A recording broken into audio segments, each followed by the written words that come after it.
alguns eventos, né, já voltaram, algumas outras coisas já voltaram. E quando você tem a realização de duas finais, tanto a final da Libertadores e a final da Copa América com público, você acaba perdendo a força do seu argumento para você bloquear, né, para você proibir a volta do público em outras competições. Não sei se você pensa isso também.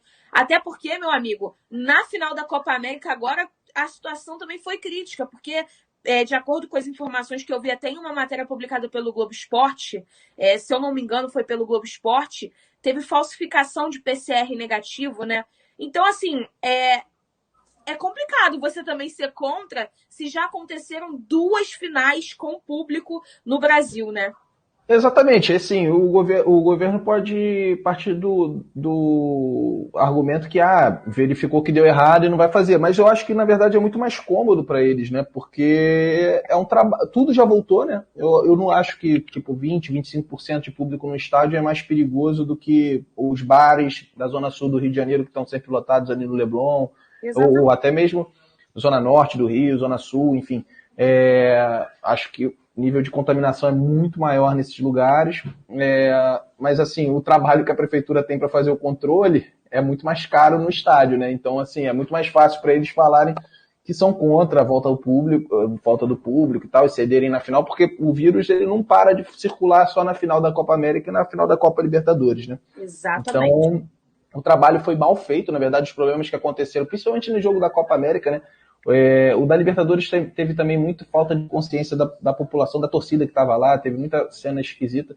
Mas na Copa América foi bem, o público dentro do estádio foi muito similar ao que a gente estava vendo na Eurocopa, assim. Gente também sem máscara e tal, mas assim, segurando a onda, não teve aquela aglomeração bizarra, assim, que chamou a atenção, chocante, que nem foi na Libertadores. Agora, na Copa América, os problemas que aconteceram foram visivelmente de organização mesmo, e o argumento da diretoria do Flamengo nesse ponto, que eu discordo em vários pontos, mas nesse ponto eu achei muito preciso, porque o Flamengo tem um know-how de como funciona o modus operandi ali do Maracanã, então sabe fazer.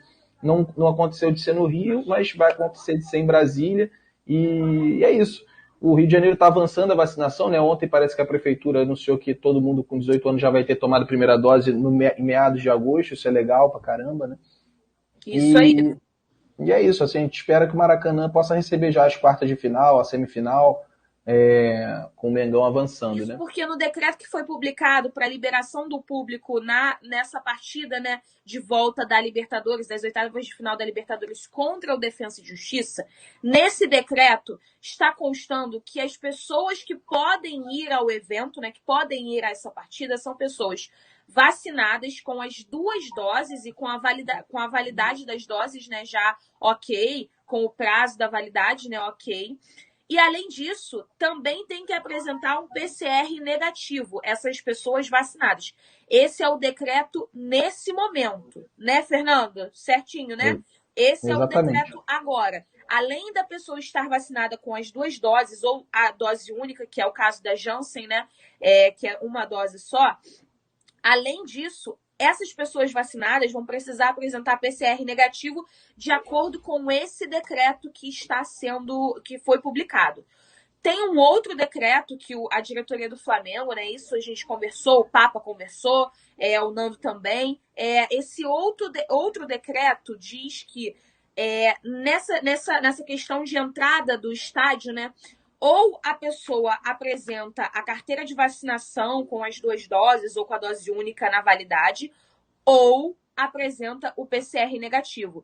Então, nesse segundo decreto que o Flamengo está, né, nessa busca para ser publicado, para que tenha alteração no decreto, pessoas que não estão vacinadas, que não foram vacinadas ainda, mas que apresentarem o PCR negativo, podem, então, comprar nesse decreto. Atual, nesse exato momento, o primeiro decreto é o que vale. Pessoas vacinadas e que estejam com PCR negativo. Então, nesse momento, só pessoas vacinadas podem entrar no estádio e com PCR negativo. Obviamente, com todos os protocolos, né? Tem que estar vacinado. Acho que vai até ter a mudança do decreto, sinceramente, não sei se já teve. Vai ter, eu acho. Tá para ter, mas ainda não teve, não. A gente conversou com algumas pessoas do corpo jurídico, não só do clube, mas também alguns especialistas disseram que possivelmente vai ser ou um ou outro, né? Ou os torcedores já com as 2 doses, ou então que der o PCR negativo em 48, né? Que é o correto. Analisar qual será a melhor forma de escalar o Ilharão para quarta-feira. E o Flamengo, muito possivelmente, não continuará com o Diego Ribas e o Rodrigo Caio vetado para esse jogo de domingo contra o Bahia, né? Justamente já pleiteando esse jogo de quarta pelas oitavas da Libertadores. Para Brasília. E com isso, todos os jogadores, né, mesmo quem não atuar no jogo contra o Bahia, e a gente vai falar sobre isso, viajam também porque vão emendar para Brasília, né? Os treinos vão ser realizados no Brasiliense, ao que tudo indica. O Flamengo sempre, quando está em Brasília, treina no CT do Brasiliense, então o Flamengo deve treinar no CT do Brasiliense, né? Uma grande sequência de jogos, e isso pode trazer desgaste. O departamento médico do Flamengo, sempre com a comissão técnica, avaliam, né, a necessidade de poupar jogadores, né? A gente viu que isso estava acontecendo, aconteceu com o Rodrigo Caio, aconteceu com o Diego Alves, e iria acontecer com o Diego Ribas, né? No entanto, o jogador acabou se lesionando, infelizmente. Mas a gente sabe que para essa partida contra o Bahia, o Renato Gaúcho pode, então, poupar alguns atletas. Por quê, Isabelle? O jogo contra o Defensa e Justiça é um jogo muito importante, né? E alguns jogadores já vêm num desgaste. Por exemplo, o Felipe Luiz é um jogador, né, que pode ser poupado, pode ser um nome poupado nesse jogo contra o Bahia, porque é um jogador importantíssimo para o elenco. Um jogador que traz uma segurança para o setor defensivo e também para o setor ofensivo. Ele contribui também, né, nessa questão de criação de jogadas, né? A gente tem uma segurança quando vê o Felipe Luiz em campo. Mas o Felipe Luiz já é um jogador com uma idade avançada, né? Então, todo cuidado é necessário com o Felipe Luiz. E o próprio Renato Gaúcho foi questionado na coletiva de apresentação dele sobre poupar jogadores. E ele deu, né, uma resposta perfeita, porque, às vezes, poupar jogador não depende do técnico só, mas fala muito pela questão do departamento médico, que avalia a condição desse jogador. Se ele tem condição para atuar ou não, se no próximo jogo ele vai estar super desgastado. Então eu queria saber de vocês. Vocês acham que seria coerente poupar algum jogador nessa partida contra o Bahia? O que vocês acham que o Renato vai fazer nessa partida? Começando com você, Marquinhos, que já chegou aí. Manda o seu boa tarde para a galera, porque já são 12:06, né? Manda o seu boa tarde para a galera e a gente começa aí esse debate sobre essa questão de poupar jogadores. Fala, Isa, boa tarde já, boa tarde, Nando, boa tarde, Julião, galera do chat.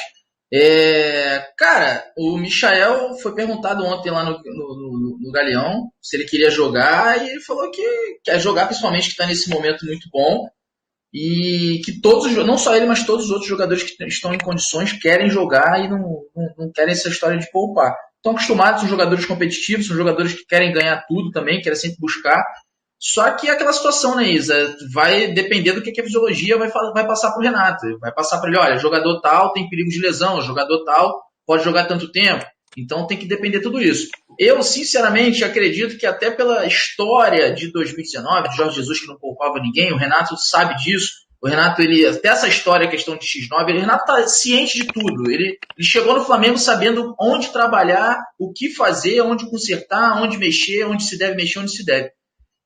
Creio muito que o Renato só vai poupar realmente quem não tiver condições de jogo ou tiver perigo de se lesionar para quarta-feira, por lesão. Fora isso, creio que ele vai botar o que tiver de melhor dentro de campo. Essa história de muita gente está falando igual o Grêmio, ia priorizar isso, aquilo, outro, para mim o Renato não vai usar dessa metodologia aqui no Flamengo, não. Eu concordo, cara, com o Marquinhos, porque, assim, para mim a grande bola fora do Renato foi na entrevista dele ali, que ele falou, pergunta pro torcedor do Flamengo se ele tá feliz de ter ganho ou se preferia. Assim, ele até tá certo, a gente ficou feliz que ganhou o jogo, mas a torcida que mais, nesse momento, assim, em 2021, se preocupa com o time jogando bem, porque viu o Flamengo ganhando, jogando bem, é a torcida do Flamengo. Então, assim, eu acho que devem ter dado um se liga nele nessa história aí, e ele vai vir com força total para mostrar um futebol melhor nesse próximo jogo agora do final de semana. Porque ele tá certo, assim, o Rogério, eu até lembrei da estreia do Rogério, que foi contra o São Paulo, e o Flamengo jogou bem no jogo e perdeu com a falha do Neneca lá. Isso. E assim, aí no dia seguinte a gente estava falando bem até da estreia do Rogério naquele jogo contra o São Paulo, se não me engano.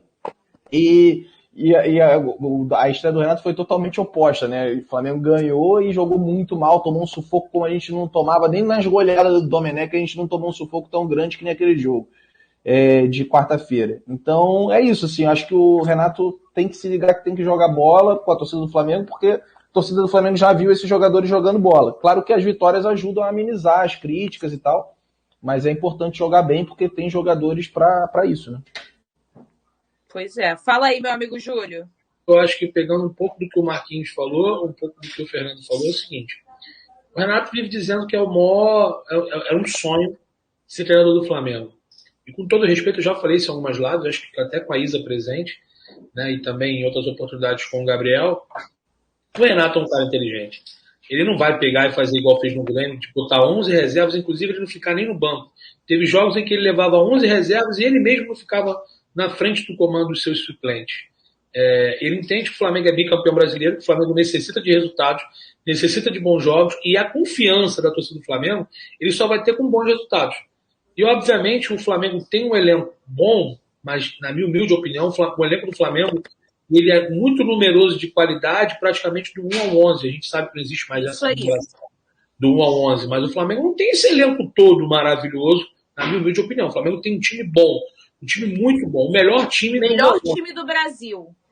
Assim, são jogadores que fazem a diferença se você pegar todo o seu time titular. Óbvio, tem alguns bons nomes que hoje é reserva, como o Pedro, como o Rodrigo Muniz, está tentando recuperar o Michael, mas longe ainda de ser jogadores confiáveis, como o Vitinho. Não são jogadores confiáveis. O Flamengo não tem uma reserva para o Arrascaeta, o Flamengo não tem bons zagueiros, teoricamente, no banco de reserva, tanto tem que improvisar o Ilharão. Então eu não acredito que o Renato vá vir abrir mão da competição, como fez no Grêmio. Ele era muito criticado isso no Sul, porque ele gostava muito das Copas e abria mão do brasileiro. Com essa ideia de filosofia aqui no Flamengo não vai dar certo, e ele sabe disso. Ele não vai abrir mão do Campeonato Brasileiro, e assim, mas eu acho que a mescla, principalmente como a Isa falou em relação ao Felipe Luiz, e eu falei isso ontem, é importante. O Felipe é um cara, por mais que tenha o René, que é um jogador que está absal, anos-luz atrás do Felipe Luiz, mas é um cara que está longe de comprometer, ele faz lá o seu trabalho justo e honesto, mas é um cara que precisa dar uma poupada. O Felipe vem numa batida muito alta. Se o Renato entender a fisiologia, toda a parte médica do clube entender que não tem risco do Felipe Luiz se lesionar, somente se acontecer uma fatalidade, ele for para o jogo, também. Mas eu acho que principalmente também para esse jogo contra o Bahia, eu também dava uma preservada no Isla, até porque para muitos torcedores não é unanimidade. Para muitos o Mateuzinho merece ser titular e o Mateuzinho é jovem, está voando, tem feito um bom campeonato brasileiro. Teve aquele episódio contra o Juventude, em que ele recua a bola na poça e sai o gol da derrota do Flamengo para a equipe gaúcha, mas eu acho que o Mateuzinho tem feito uma temporada muito boa, foi eleito o melhor lateral direito do Campeonato Carioca, o Isla foi eleito o melhor jogador. Isso que eu ia falar, o Isla foi eleito o melhor. Eu acho que o Flamengo está bem servido